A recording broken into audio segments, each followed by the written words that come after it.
Glória a Deus pela sua vida, glória a Deus por tudo que Ele tem feito na sua vida, glória a Deus porque Ele é bom, apesar de nós, Ele é bom o tempo todo, amém? Quantos creem que Deus é bom o tempo todo? Glória a Deus. Quantos poderiam dizer, hoje eu tenho pelo menos algo a dizer que Deus tem sido bom na minha vida? Amém. Eu fico feliz em ouvir isso. Eu poderia dizer para você, tá ótimo, já liguei já, Mateus. Eu poderia dizer para você que nós temos motivo de sobra para dizer que Deus tem sido bom. E esse mês vai ser, na verdade, um mês novo para muitos de nós. Então, gente, nós temos visto como Deus tem sido maravilhoso, como Deus tem feito coisas maravilhosas em nossas vidas, em nossas famílias. Alguns testificam de que os últimos 2 meses foram meses difíceis, meses que passaram por grande aperto, por dificuldades, e eu quero animar você, dificuldades não é problema, dificuldades é providência de Deus. Sabe por quê? Porque é na dificuldade que a gente cresce, é na dificuldade que a gente aprende coisas novas, é na dificuldade que a gente se reinventa. Quantos de vocês não precisaram se reinventar? E outra coisa, é na dificuldade que a gente desenvolve uma maneira melhor de se comunicar com Deus. Tem hora que a gente entra em desespero, tem hora que a gente bota a mão na cabeça, não sabe o que fazer, mas eu quero que você saiba o seguinte: 24 horas do seu dia, Deus está ao seu lado. Ele não te deixa um só minuto, Ele não esquece de você, e antes de você entrar no que você passou, Ele já sabia que você ia entrar, e Ele já sabia como era o fim, porque Ele é o Deus que conhece o fim antes mesmo do começo. Então nós estamos lidando com um Deus que não dorme. A Bíblia diz que Ele não cochila, Ele não perde tempo. O tempo todo Ele está atento a você e atento às suas necessidades, amém? Esse mês de outubro nós estamos começando uma nova série.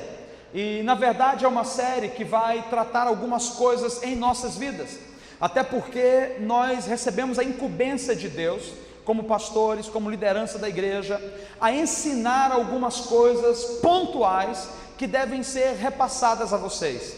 Mas, propriamente falando, os nossos pais espirituais, que é um homem e uma mulher de Deus, esses moram nos Estados Unidos, é um casal de idosos. Eles estão querendo vir aqui, mas não está dando certo, porque já são bem velhinhos mesmo. Mas toda vez que essa mulher entra em contato com a gente, e eles entram sem saber de nada, e eles enviam um e-mail descrevendo tudo o que está acontecendo e dando palavras específicas. E dentre todas essas palavras surgiram algumas coisas que Deus estava nos orientando a ensinar à igreja. Na verdade, o que a gente vai falar aqui, ela mencionou, muito embora Deus já tinha nos falado antes, que esse mês era o mês onde a gente deveria ensinar a igreja acerca da cultura da honra. Você pode repetir comigo? Cultura da honra é a cultura do nosso Deus. Então presta atenção, porque hoje vai ser uma noite de ensino, e eu preciso abastecer você e abastecer o seu espírito com esse princípio.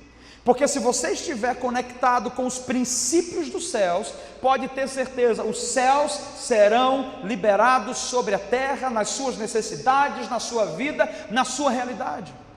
Nós ansiamos pelas coisas de Deus, nós queremos o reino de Deus, nós queremos o sobrenatural, nós queremos a bênção, nós queremos o favor, nós queremos o respaldo. Nós queremos que Deus fale conosco, nós queremos estar num ambiente desse de culto, e a gente quer que Deus se derrame. Eu não sei se você já leu essa passagem, mas nós temos 2 momentos nas Escrituras, isso é, um no Velho Testamento e outro no Novo Testamento, momentos cruciais que marcaram a história do povo de Deus. Isso é, quando a presença de Deus se manifestou, o povo não apenas foi tocado, mas o povo foi remodelado, o povo foi transformado, houve uma renovação de mente, houve um aquecer no coração, e todas as pessoas que experimentaram tomaram um rumo diferente na vida, porque é impossível ter um encontro real com o Senhor e permanecer da mesma forma. Nós estamos em processo de transformação, e toda essa transformação só acontece na presença de Deus. Mas acontece momentos específicos onde Deus deseja nos visitar. E eu não sei se você já teve uma visitação sobrenatural de Deus, onde você não era nada e você se tornou cada vez menos, e Ele se manifestou de uma maneira assombrosa. Eu não sei quantos de vocês já ouviram a voz de Deus audível. É uma voz profunda, intensa, ela entra nas nossas entranhas, ela estremece as nossas pernas, e a gente tem um temor, e a gente não sabe onde se enfiar, porque aquela voz é profunda, muito intensa e muito poderosa. Eu não sei quantos de vocês já tiveram a oportunidade de estar num ambiente onde a nuvem, literalmente a nuvem materializada de glória de Deus, entra no ambiente e toma o ambiente. Não tem a ver com o homem controlando, o homem manipulando. A nuvem de glória, quando ela entra no local, ela manifesta a face, isso é, a glória de Deus. E a glória de Deus é tão intensa que revela o quão esplendoroso Ele é, que revela quão lindo Ele é. Você sente o cheiro, e o aroma de Deus é diferente. O aroma de Deus é um aroma agradável, um aroma doce, que você praticamente fica embriagado com aquele aroma de tão saboroso, e você tem vontade de comer, e você sente o gosto do mel na sua boca. Quando a nuvem entra, todas as coisas vão se transformando. Eu fico me perguntando por que isso acontece. Lá no Velho Testamento nós vemos um momento no templo, quando as pessoas estavam reunidas, e elas estavam reunidas para adorar a Deus. E naquela época o templo não tinha a ver conosco, o templo não era eu e você, o templo era uma casa que Deus mandou construir nos mínimos detalhes, porque Deus é meticuloso, isso é, Deus é detalhista. Ele ama fazer as coisas nos mínimos detalhes, da maneira mais perfeita possível. Por isso, não coloque a mão para tentar ajudar Deus, porque você bagunça. Ele ama fazer do jeito dele, a gente tem que deixar fazer do jeito dele. Mas aquele povo, aqueles sacerdotes, aqueles ministros, começaram a ministrar na sala do trono, começaram a oferecer incenso, começaram a orar, a interceder e a declarar o quanto Deus era maravilhoso. E a Bíblia diz que num dado momento, uma atmosfera de temor tomou todo aquele lugar, e o temor era tanto que a nuvem de glória veio, e os sacerdotes que ministravam não conseguiam ficar de pé, porque eles começavam a tremer, entrava dentro deles aquele temor, e a única coisa que lhes restava era ficar deitado, prostrado com a cara no chão, dizendo: Tu és santo, Tu és santo, Tu és santo, Tu és santo. Essa presença, esse ambiente sobrenatural, quando a gente lê, parece, a mim pelo menos, me leva toda vez a dizer: cara, eu queria experimentar na íntegra o que aqueles homens experimentaram. Primeiro que havia expectativa no coração deles, mas havia um outro princípio por trás, o mesmo princípio que regeu a segunda experiência no Novo Testamento.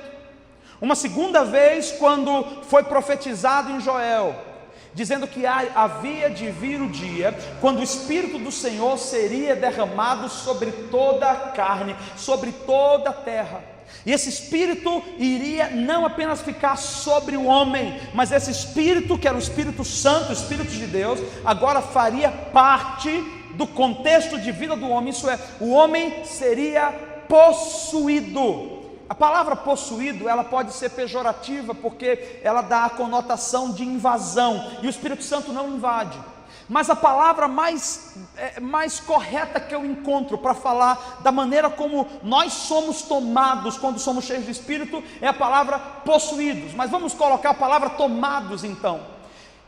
E no Novo Testamento eles estavam reunidos. Enquanto eles estavam reunidos, eles perseveravam em quê? Na oração, no partir do pão, na leitura da palavra e na comunhão. Mas eles não entraram naquela casa para ficar 1 dia, 2 dias, 3 dias. Eles entraram naquela casa para permanecer ali até o momento que o Espírito Santo viesse sobre a vida deles. Presta atenção, porque 2 princípios vão nos ajudar a nortear nessa noite, a entender o tema.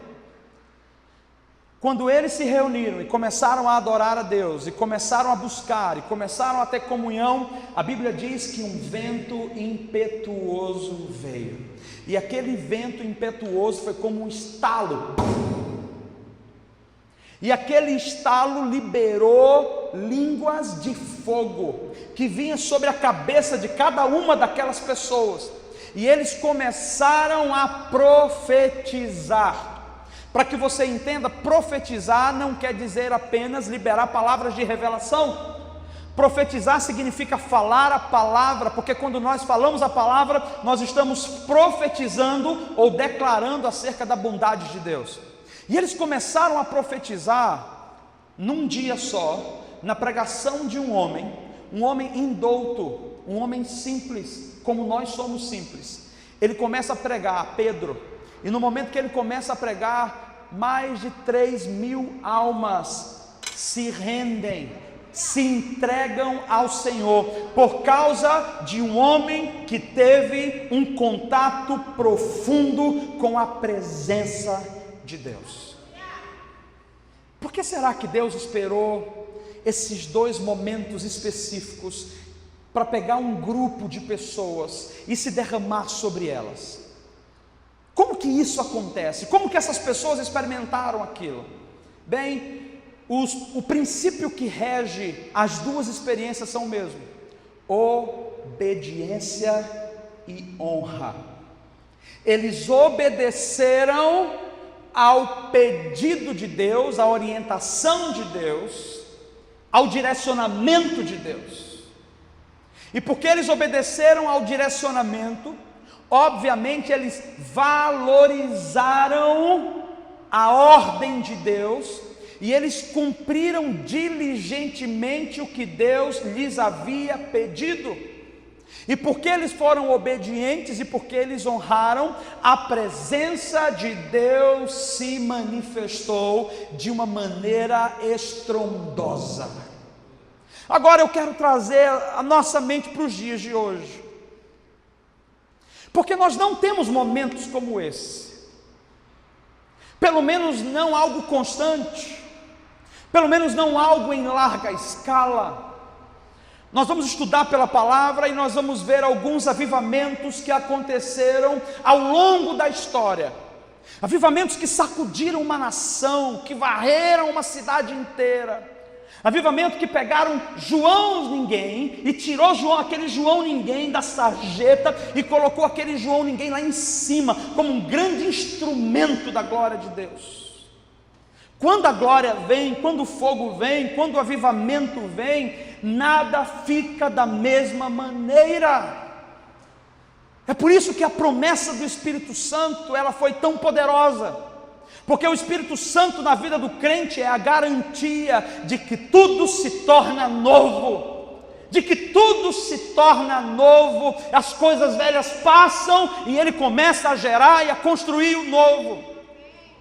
O Espírito Santo não apenas aviva, meu irmão, o Espírito Santo renova, o Espírito Santo nos molda, ele toca na nossa mente, nos nossos neurônios, ele toca na nossa estrutura do nosso organismo, nas nossas células, e ele começa a reorganizar todas as coisas, porque o Espírito Santo é expressão da perfeição do organismo de Deus.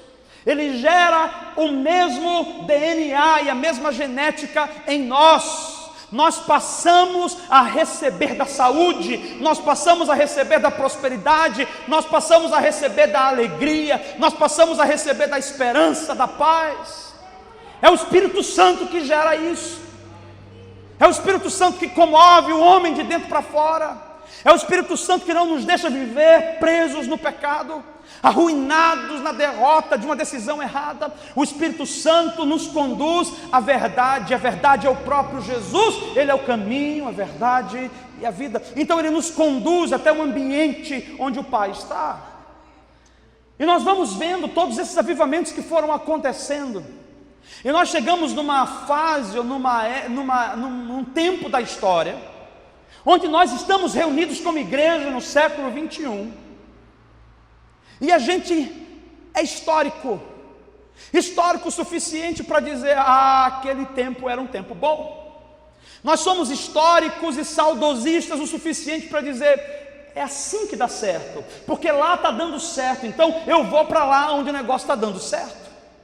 E a gente chega onde o negócio está dando certo e o negócio está errado.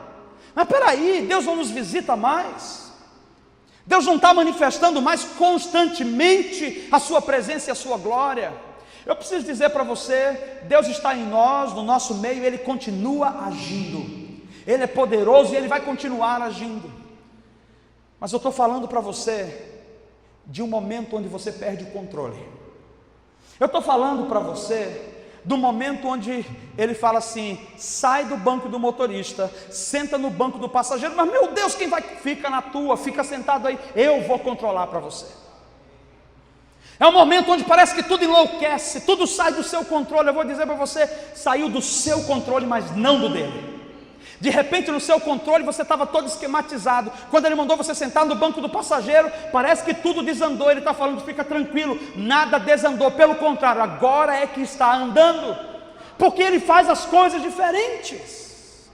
Ele não age baseado na mente humana que é finita. A mente dele é uma mente infinita, uma mente excelsa. Isso é uma mente grandiosíssima.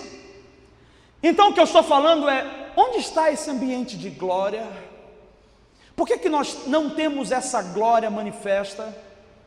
Sabe o que eu acho lindo? É que nós estamos construindo algo nesse lugar. E nós não estamos construindo algo copiando algo. Nós não estamos construindo algo baseado em julgamento, em achismos, ou vamos ser melhor. Não, nós estamos construindo algo onde a gente está dizendo, Senhor, nós queremos ser obedientes tão somente ao que o Senhor está nos pedindo. Porque o princípio da obediência atrai a benção. O princípio da obediência ao que Deus nos pede atrai o favor, libera os céus e atrai a glória. Isso é, todas as áreas da nossa vida começam a ser impactadas. Todas as áreas da nossa vida começam a ser chocadas com a verdade, e alguma coisa tem que mudar em nós, alguma coisa tem que ser transformada em nossas vidas. O ponto é, nós chegamos na igreja local, esse lugar, chegamos aqui na Logos, vamos falar da gente. Entramos aqui, nos assentamos e dizemos, puxa Deus, poderia ter mais glória, poderia ter mais unção. Oh Deus, por que o Senhor não se manifesta aqui dentro? Pai, o Senhor está aqui mesmo. Eu acho que o Senhor não está aqui não, porque se o Senhor estivesse aqui, tinha anjos entrando, esse teto estaria todo furado aqui, com rajada de fogo que vinha do céu, a nuvem de glória. Peraí Deus, cadê isso? Nós julgamos pela aparência, e nós esquecemos que a obediência não é um evento, a obediência é um processo. Um evento acontece no momento e acabou, mas a obediência é um processo tem um tempo, tem um ciclo, tem uma estação. E Deus, com muita clareza, nos diz e nos revela que Ele deseja novamente habitar no meio do seu povo. Ele já habita em você, Ele já habita em você, mas Ele está dizendo, eu desejo habitar novamente no meio do meu povo. onde a minha glória se manifesta e homem nenhum precisa fazer nada. Onde você entra aqui e aí dentro de você começa a comover algo e você começa a chorar e a gritar do nada. E aí o outro que está do teu lado começa a sorrir. E o outro que estava com um tumor nas costas, o tumor desaparece. E o outro está deitado ali no chão dizendo: eu estou vendo anjos. E o outro é arrebatado. Nós estamos falando de uma atmosfera que Deus está dizendo: eu quero gerar novamente. Eu quero fazer novamente. Então, qual é o princípio que Ele deseja nos ensinar para que isso aconteça de novo? Para que isso se torne uma realidade? Eu quero ensinar a você. Logos, Deus está nos chamando para níveis maiores, amém? Deus está nos chamando para sair da superfície e ir para o meio do rio. Ele está dizendo: vamos parar de ser menino, sendo levado por todo o vento de doutrina, e vamos começar a crescer, porque alimentos sólidos é para adultos, para pessoas amadurecidas na palavra. O que é alimentos sólidos? É coisa que nem todo mundo prova, só os que já são experimentados. Prova do melhor, prova de novos sabores, degusta novos pratos. Ele está dizendo: eu quero derramar sobre a vida de vocês o que vocês ainda não experimentaram. Eu clamo, eu louvo, eu digo: Deus, eu quero. E aí ele falou: então ensina. Deus nos pediu para ensinar sobre isso. Então eu quero te ensinar o princípio hoje. Nós estamos falando sobre cultura da honra.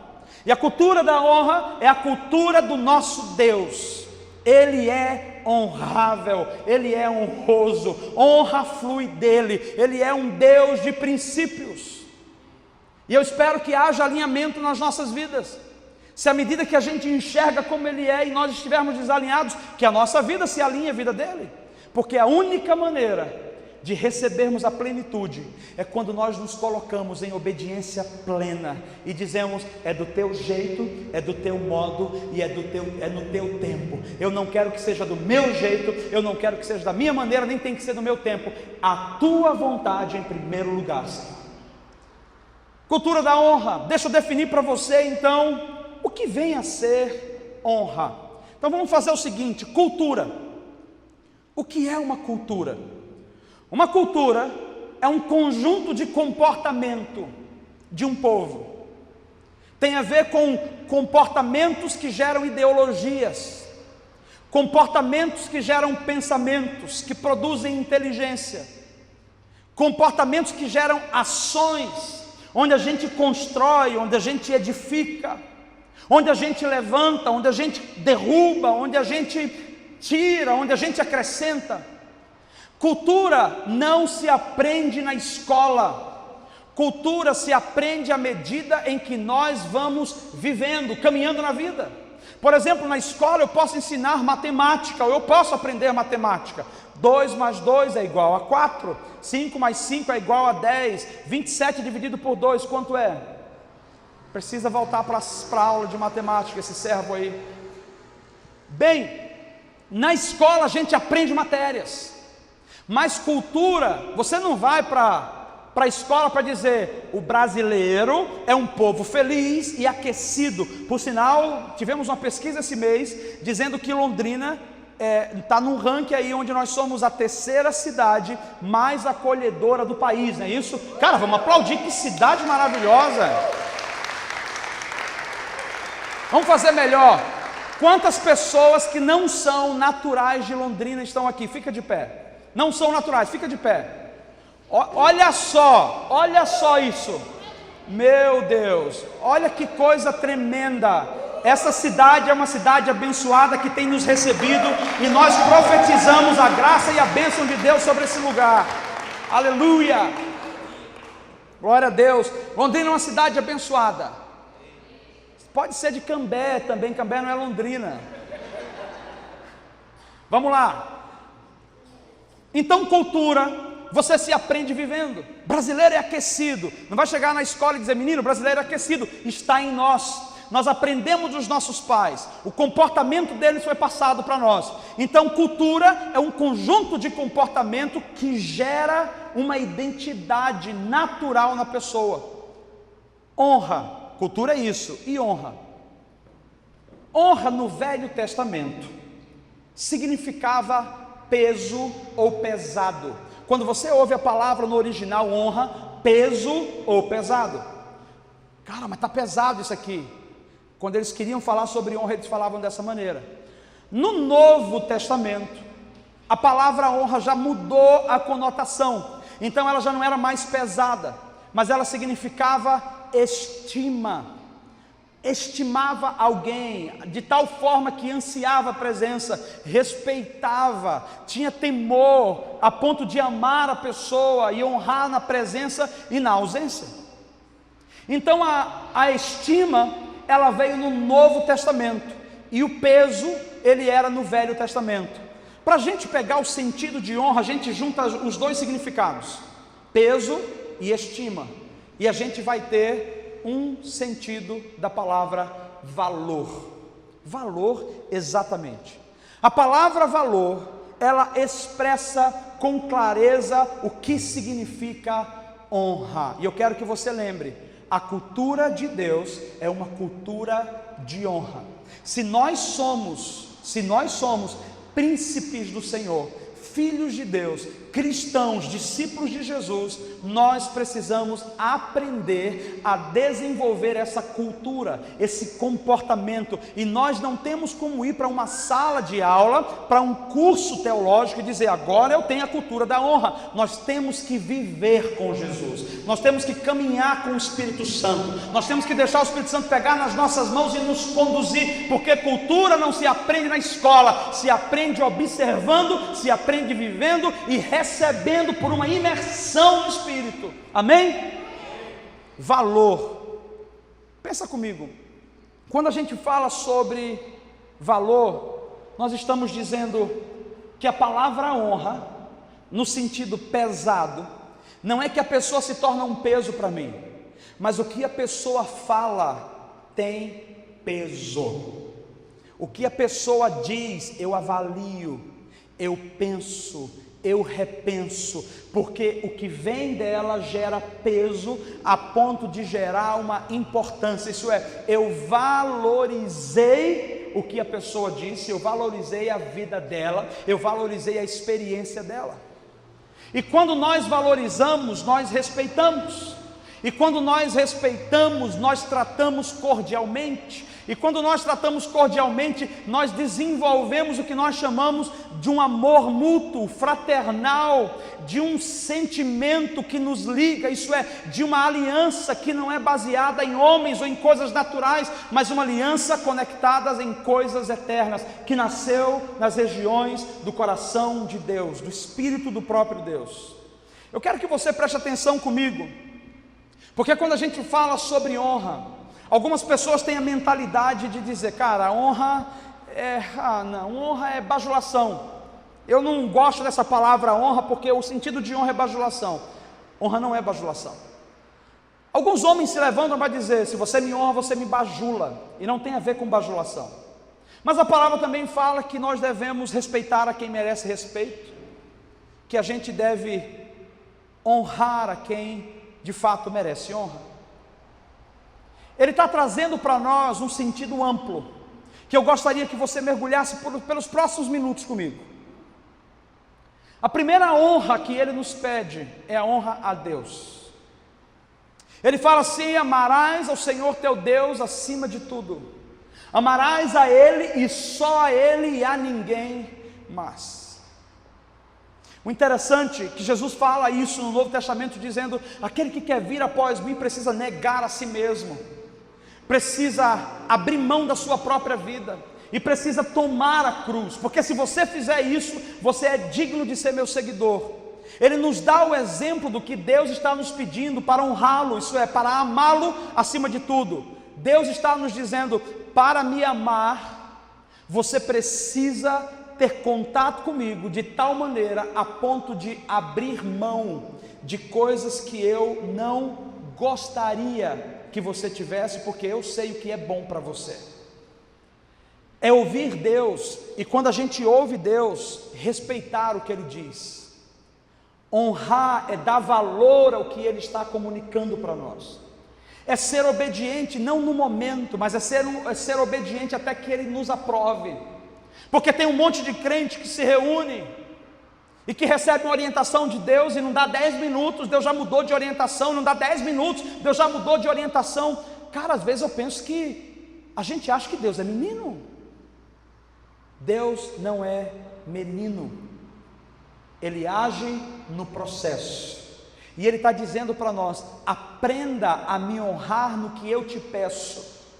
E o que eu te peço nem sempre vai ser confortável aos seus ouvidos, mas honrar a Deus é submeter as orientações dEle. O que é que Deus tem te pedido? O que é que Deus tem falado com você? O que é que Deus tem te orientado? Ah, pastor, Ele tem me falado tanta coisa, eu tenho sentido no meu coração. Ah, pastor, olha, eu estou ouvindo muita coisa. Calma aí, vamos lá, vamos continuar seguindo aqui. Porque Ele está dizendo para nós que honrá-lo acima de tudo significa não ter olhos para mais nada, não ter expectativa nenhuma. Se Ele fala, esquece, e simplesmente colocar o foco nele e dizer: Deus, eu amo o que o Senhor ama, e eu desejo o que o Senhor deseja. É ser obediente até o fim, é ser obediente apesar das circunstâncias, é elaborar com cuidado o que Ele está pedindo. Senhor, está doendo, mas eu vou cumprir, porque o Senhor me pediu. Senhor, está desconfortável, mas eu vou ser fiel, porque o Senhor me pediu isso, e eu vou perseverar até o fim. Amar ao Senhor acima de tudo é não se desesperar a ponto de consultar 1, 2, 3, cara, corre para Ele. Quando as coisas não forem bem, corre para Ele. Não tenta dar o jeitinho, corre para Ele, porque Ele tem a melhor forma e a melhor maneira de nos conduzir, porque Ele é um Deus que honra, Ele é um Deus que ama a presença dos seus filhos. Então a Bíblia fala sobre honrar a Deus em primeiro lugar. O interessante é que, se você for, não precisa abrir agora, mas você pode anotar aí. Tem um texto que fala em Malaquias, capítulo 1, versículo 6, que diz assim: o filho honra o pai, e o servo o seu senhor. Aí Deus fala para o povo: se eu sou pai, onde está a minha honra? E se eu sou Senhor, onde está o meu temor? Diz o Senhor dos exércitos a vós, ó sacerdotes, que desprezais o meu nome, e vós dizeis: em que nós temos desprezado o teu nome? Ele está dizendo que quando você despreza, isso é, você não dá o peso devido ao que Ele te pede, você menospreza, você está dizendo para Ele com muita clareza: Senhor, eu não te honro. Eu tenho pessoas que dizem assim: cara, eu faço isso, se Deus mandar um anjo aqui, vestido de ouro, e ainda com asas metálicas e bem grandes, aí eu faço. E Deus está dizendo assim: cara, precisa disso? Será que não é suficiente eu pedir para você alguma coisa? Será que você precisa de um monte de acessório para fazer as coisas acontecerem? Ele está dizendo: me obedeça, simplesmente me obedeça, porque se eu sou o seu pai, onde está a minha honra? E aí é o segundo nível de honra que Ele nos pede. A primeira honra é a honra ao Senhor, a segunda honra é a honra aos pais. Ele fala: honra o teu pai e a tua mãe, e o quê? Para que se prolonguem os teus dias de vida sobre a terra. Honrar é valorizar. Valorizar é dar a devida importância à pessoa, entender que ela tem um peso nas nossas vidas. Então nós não podemos honrar a Deus se não estamos honrando os nossos pais. É fácil honrar na presença, mas a verdadeira honra é na ausência, porque é na ausência que você é quem é. Eu honro a Deus aqui, cara, venho bonitinho, levanto minha mão: ó Deus, eu te amo. Eu amo a Deus quando eu saio daqui também. Eu continuo amando e o priorizando quando eu saio daqui. E quando eu não valorizo meu pai ou a minha mãe, os meus pais, ele fala primeiro que se a gente não valoriza, se a gente não honra, os nossos dias na terra diminuem. Quantos querem morrer cedo aqui? Quase levantaram a mão, alguns rapidinho aí, né? Não esperou terminar a frase. Mas nós não queremos morrer cedo. Nós queremos longos dias, e nós queremos dias prósperos e dias bons. Ele está dizendo, existe um caminho para isso. Honre a Deus acima de tudo e honre os seus pais. Respeite os seus pais. Desenvolva valor sobre a vida dos seus pais. Olhe para eles de uma maneira onde você os valoriza. O terceiro nível da honra que ele nos pede é que nós devemos estimar a cada pessoa ao nosso redor em honra. Interessante, né? Desculpa, antes disso tem a liderança também. Ele fala para honrar os líderes, e aí ele fala para honrar uns aos outros. E esse ponto eu gostaria de explicar para você. Por que Deus estabeleceu uma certa escala sobre honra? Se a gente tem que honrar a todos, por que ele fala sobre honra? Ele honra os pais, honra a liderança e honra uns aos outros. Porque cada pessoa dessa, ou cada nível desse, é um nível de honra diferente. Eu amo meus pais, mas eu não adoro os meus pais.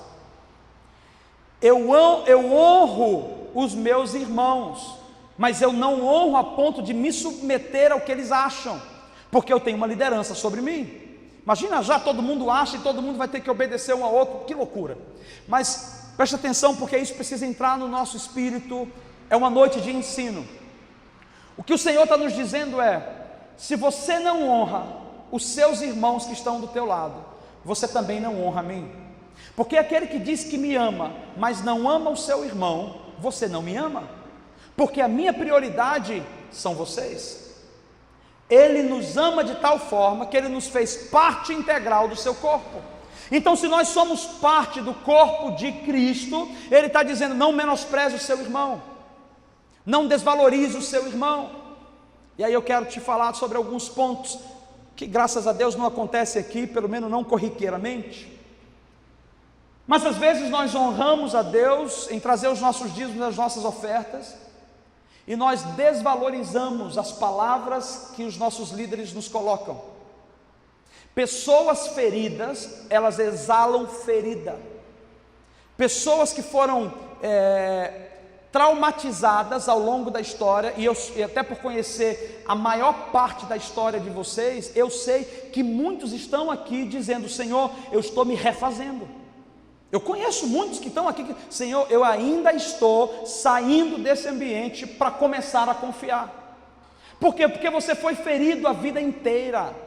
Então, para muitos é difícil se submeter ao pastoreio, porque pastoreio tem o sentido de quê? Sentido de, para muitos, opressão, de controle. Pastoreio não tem a ver com opressão, pastoreio não tem a ver com controle, pastoreio tem a ver com cuidado. Se nós entendêssemos que a liderança espiritual é como um ambiente de família, onde pais espirituais cuidam de nós. Queridos, eu queria ter tido a oportunidade que muitos de vocês têm hoje, na minha época, de ter alguém disponível, onde eu podia conversar, pedir conselho e dizer: cara, o que é que você acha disso? Como que eu devo me conduzir nisso? Só que nós somos pessoas que pulamos. Eu honro a Deus, honro os meus pais, mas cara, líder nenhum vai mandar em mim, não vai falar o que eu devo fazer. Obviamente, líder nenhum vai dizer o que você deve fazer. Mas se você entende o princípio bíblico, você vai entender que Deus se manifesta através de pessoas. Ele não vai vir através de anjo. E se você não consegue se submeter a uma liderança, você também não se submete a Deus. É por isso que Ele coloca pessoas conosco. Mas eu quero que você acalme o seu coração, porque o objetivo dele em colocar líderes sobre a nossa vida é para cuidar de nós. Eu falo sem medo de errar, sem nenhuma pretensão. Todos vocês, de ponta a ponta, que chegaram nessa igreja, que nos procuraram, pediram orientação e pediram para ser cuidado e se submeteram ao cuidado e às orientações, eu digo sem sombra de dúvida, não existe mais motivo para você se sentir a risco, porque você sabe que é um ambiente de honra, um ambiente onde nós não queremos tirar de você, um ambiente onde nós não queremos explorar você, nós queremos que você cresça. Mas as nossas imaturidades e os nossos traumas ficam lá dentro lutando. Não se entrega, não se submete. E a palavra fala que a insubmissão é uma desonra terrível. A insubmissão é um ambiente onde você constrói e você fica preso, lacrado dentro de uma prisão, sozinho, desprotegido, sem ajuda e sem auxílio. Eu não estou falando que você deva, pastor, posso fazer isso? Pastor, posso fazer isso? Não tem a ver com isso, mas tem a ver com estar aberto a receber orientação. O interessante é que quando a gente quer algo, a gente fala, e aí pastor, o que é que o senhor acha disso? Aí o pastor fala contigo o que é que ele acha disso. Mas não era bem o que eu queria ouvir, então eu vou tomar um outro rumo e eu vou pedir outra coisa. Deixa eu te ensinar uma coisa, como pastor, como pai espiritual de muitos, deixa eu falar para você uma coisa. Quando você falar com um pastor, com uma liderança que você resolveu se submeter, num ambiente de cuidado e de honra, porque nós honramos a sua vida, entenda o seguinte: nunca chegue com um veredito, porque o veredito faz com que você já diga, eu vou fazer isso do meu jeito. Mas quando você chega perguntando, a gente pode construir junto, a gente constrói em oração, a gente espera o tempo de Deus, porque onde há obediência, há bênção. Você pode repetir comigo? Onde existe obediência, existe bênção. Um outro ponto que a gente pode perceber que estamos de fato no caminho certo, honrando a Deus, além de honrar os nossos pais e honrar a nossa liderança, é nos submetendo uns aos outros em amor. E se submeter uns aos outros em amor é não estar disposto a mostrar o teu direito para o teu irmão, dizer, irmão, é o seguinte, eu penso assim, você pensa assim, problema seu. Não é assim que funciona. Eu vou amar o meu irmão, eu vou ouvir o meu irmão, e eu vou tentar entender o meu irmão. E se eu conseguir entender o meu irmão, amém. Mas se eu não conseguir, eu preciso ser sincero, irmão, eu não consegui entender ainda, mas eu valorizo a sua vida, e eu continuo amando você, e nós temos uma aliança. Preste atenção, não se quebra aliança quando nós somos uma família. Quem quebra aliança são pessoas que não entendem o que é honra. Quando Deus construiu o seu povo, todo o princípio se baseava em alianças. O reino de Deus tem a ver com alianças, com relacionamentos. Só que pessoas, quando estão feridas, elas correm de relacionamento, elas quebram relacionamento, elas quebram aliança. E eu vou te dizer uma coisa: a quebra de aliança gera ira, gera revolta, gera ódio, gera julgamento, gera enfermidades na alma e trava a vida das pessoas. Tem um monte de gente sentada nos bancos da igreja completamente travadas, porque ela não entendeu que honrar compromissos, alianças, estar firme com pessoas, amar de fato, embora eu não concorde, é a melhor maneira de caminhar em honra. Igreja, preste atenção. Eu tenho certeza que talvez não seja uma mensagem mais confortável, porque está parecendo uma mensagem mais exortativa, mas eu garanto a você uma coisa: se nós sairmos daqui entendendo que o Espírito Santo está nos falando, vamos tomar um outro rumo em nossas vidas em muitos aspectos, e com certeza resultados novos virão acontecer. A expressão da honra é o relacionamento. Se eu não me relaciono, eu não tenho como honrar, porque eu não tenho como honrar o que eu não conheço. Uma vez me perguntaram, você ama seu pai? Eu demorei a responder, a pessoa falou, então você odeia o seu pai? Eu demorei a responder, você tem que sentir alguma coisa. Eu falei, mas eu não sinto nada. Mas por como? Eu não conheço meu pai, não sei o nome dele, não sei quantos anos ele tem, não sei onde ele mora, não sei se ele está morto, minha mãe nunca me falou dele. Como eu vou amar ou odiar alguém que eu nunca vi? Então, para poder eu arriscar em amar alguém, eu preciso me envolver com pessoas. É fácil amar as prostitutas na rua, é fácil amar os mendigos, as pessoas perdidas. Eu quero ver a gente conseguir amar o irmão que a gente sabe que é pedra no nosso sapato, é o calo do nosso calcanhar. Todo dia eu te olho, todo dia eu te olho, todo domingo tu está aqui olhando para mim. Cara, não é fácil, esse cara apronta comigo, esse cara já me passou umas rasteiras. Não importa, nós somos uma família. Honra é expressão de relacionamento. Eu me relaciono com você não porque você é perfeito, eu me relaciono com você porque em você existe uma parcela de Deus, em você existe uma porção de Deus, e eu só serei completo quando eu estiver com você. Vocês estão compreendendo? O sentido de estarmos juntos vai gerar conflitos. O sentido de estarmos juntos vai gerar desconforto. Mas pode ter certeza, são desconfortos que nos levarão a amadurecer. Então ele está dizendo, se eu valorizo meu irmão, eu não vou fofocar dele. Se eu valorizo meu irmão, eu não vou mentir sobre ele. Eu não vou levantar falso testemunho sobre ele. Se eu valorizo o meu irmão, eu vou buscá-lo onde ele estiver, e eu vou abraçar e dizer, irmão, você está triste comigo? Eu quero resolver meu problema com você. Senta aqui, o que é que está acontecendo? Os irmãos estão entendendo? Se nós desenvolvermos esse ambiente de honra a Deus, aos nossos pais, aos nossos líderes e aos irmãos que estão conosco, não julgando, não falando mal, se submetendo uns aos outros, servindo acima de tudo, nós estaremos gerando um ambiente onde a presença de Deus virá. E aí é o terceiro princípio que aquelas duas histórias nos ensinam, e eu vou te explicar quais são.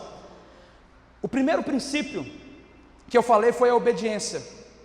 Eles obedeceram e eles perseveraram.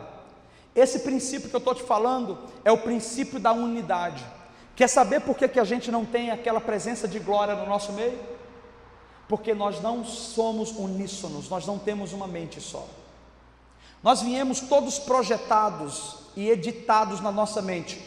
E eu vou te falar, tá? Eu amo Londrina, mas eu preciso dizer para você o que rege essa cidade em muitos aspectos. As pessoas em Londrina são extremamente seletivas ou seletistas. Elas pegam, elas vão, tá, é um menu, é assim, ó, isso aqui eu não quero, isso aqui dessa mensagem hoje eu não quero. Então eu vou para a igreja e eu passo, cara, eu gostei disso aqui, então isso aqui eu quero, eu não gostei disso aqui, isso aqui eu não quero. Isso é natural, acontece muito na cidade. Você vai conversar com qualquer pastor e você vai ver, são pessoas extremamente exigentes. Sabe o que é isso? São pessoas que ainda não aprenderam a honrar de fato e se submeter a uma orientação de Deus. Que aí eu vou te explicar. Eu não quero ser rude, eu quero que você entenda. Sabe de uma coisa? Nós já fomos em vários lugares e nós já nos submetemos a vários, está aqui minha esposa que não deixa mentir, a vários tipos de líderes. Todos os líderes que nós fomos nos submeter, Deus nos orientou e falou, fique aí. Todos os líderes foram perfeitos conosco? Foram excelentes? Não. Nós saímos por quê? Por uma palavra de Deus. Deixa eu te explicar esse segredo. Honrar o meu irmão não vai deixar eu quebrar a aliança com ele só porque ele pisou no meu calo, porque eu tenho uma palavra de Deus para estar ali. O Elian me falou uma coisa interessante no último culto que a gente se encontrou. Ele falou assim, cara, é interessante a igreja, porque em casa eu posso clicar na internet e dizer, eu quero ouvir isso, vamos ver, eu quero ouvir sobre prosperidade, eu vou ouvir 10 mensagens sobre prosperidade, mas quando eu vou na igreja, eu não tenho como dizer, eu quero ouvir o pastor que vai falar isso. Eu vou comer o prato do dia, e o prato do dia é o prato que o Espírito Santo colocou, e nem sempre o prato que o Espírito Santo serve é o prato mais confortável para nós, é o que a gente gostaria de comer, mas é o que a gente precisava comer. Então todos nós precisamos entender, o que é que você faz aqui?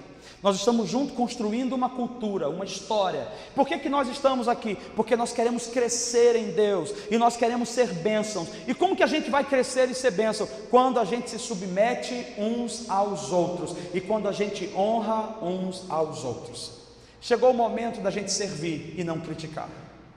Esse lugar aqui é um lugar que a gente está entendendo que é um ambiente fértil para o crescimento, para o desenvolvimento. A crítica, ela interrompe a nossa vida. A crítica é, menina, não gostei da tua sobrancelha. A tua sobrancelha, não gosto desse tipo de sobrancelha. O que é que eu fiz para ela? Eu joguei um problema na mão dela, problema dela, que a sobrancelha é dela. Mas quando eu olho para ela e falo assim, vem cá, você está bem com sua sobrancelha? Não estou gostando muito. Eu posso pagar para você um local onde você vai consertar a sua sobrancelha? Você faria isso? Faria, claro que faria. Eu edifiquei a vida dela porque eu ajudei ela a solucionar um problema. O crítico, ele não soluciona, ele impõe problema. E nós não somos chamados a gerar problema, nós somos chamados a solucionar problemas, nós somos chamados a edificar, nós somos chamados a construir. Quer saber? Quando nós começarmos a crescer nisso, num relacionamento sincero, aí a gente vai começar a experimentar mais da glória de Deus aqui. A gente vai começar a experimentar mais da unção. Então, quando você chegar na igreja, não vem esperando que é o pastor que vai dar a palavra e a palavra vai trazer o Espírito Santo. Não espere que é o momento do louvor, que o pastor vai tocar o louvor, agora vai cair a nuvem do céu. Não, é o seu e o meu coração. É uma mente não dividida que faz com que os céus se abram e Deus se derrame. Eu quero perguntar a você, quantos querem no Espírito crescer e desenvolver a ponto de experimentar um ambiente de glória, onde a gente entra, a gente já cai na porta ali, cara? Nós temos tido visões e sonhos, pessoas caindo, filas e mais filas de pessoas vindo receber. Começa de nós, Tiago, começa de nós, Kate. É quando a gente aplica o nosso coração e fala: Deus, começa por mim, me ajuda a ser uma pessoa mais maleável, mais moldável, porque eu quero a tua glória. Não adianta, porque o princípio é esse. E toda igreja, todo ministério que você assiste na televisão, ou que você visita, que está experimentando uma atmosfera de glória, é que passou por um processo de obediência, a ponto de Deus aprovar e dizer: vocês foram aprovados no mínimo, vocês suportaram uns aos outros, vocês amaram uns aos outros, e agora vocês merecem a minha presença, porque Deus não derrama a presença dele onde não existe um ambiente de honra. Ele se derrama onde existe honra. Amém? Vamos ficar de pé.